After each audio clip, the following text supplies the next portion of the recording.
मंगल भवन अमंगल हारी, तब उस दशरथ अजर बिहारी। बोलो बजरंगबली की जय हो, अपने अपने इष्ट देव की जय हो, कुल देवियों की जय हो।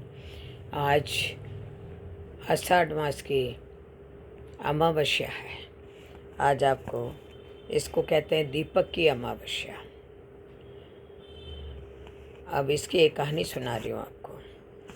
आषाढ़ की इस अमावस्या के दिन दीपक की षोडशोपचार से पूजा करनी चाहिए। नैवेद्य का भोग लगावें, पान, सुपारी, दक्षिणा आदि चढ़ानी चाहिए। यह सभी कार्य नियम पूर्वक करने चाहिए। विशेषतया सुबह शाम दीपक जलाने से का कार्य अवश्य करना चाहिए। अब दिए की अमावस्या की कहानी। एक राजा था, उसके एक बेटे बहू थे। बहू एक दिन घर में से मिठाई चुरा कर खा गई और चूहे का नाम ले लिया। ये सुनकर चूहे को गुस्सा आ गया और सोचा इसको सबक सिखाना पड़ेगा। एक दिन राजा के घर में मेहमान आए। राजा को चूहे ने बहू की कांचली अंग वस्त्र मेहमान के बिस्तर में डाल दी। रात को चूहों ने बहू की कांचली मेहमान के बिस्तर में डाल दी। अब दिन होते ही घर में शोर मच गया। नौकर कहने लगे, छोटी बहू के वस्त्र मेहमान के बिस्तर में कैसे पहुँचे?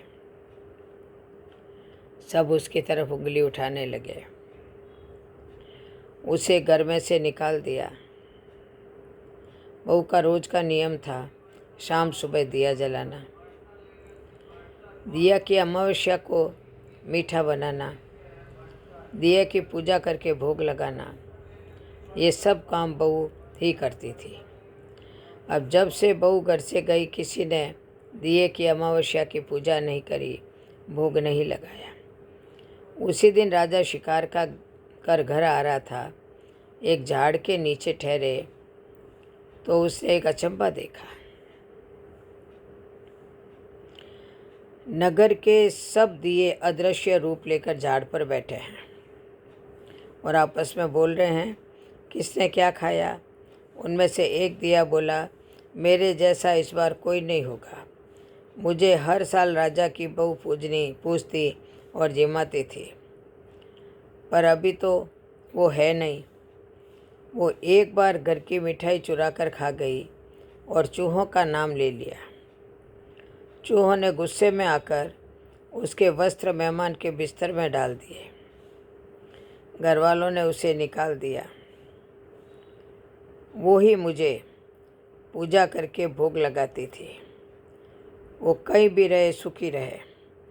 सारी बात राजा ने सुनी और सोचा बहू तो निर्दोष है। उसे नौकर भेजकर वापस बुलवाया। वह उससे माफ़ी मांगी और वापस घर में सब आनंद हो गया।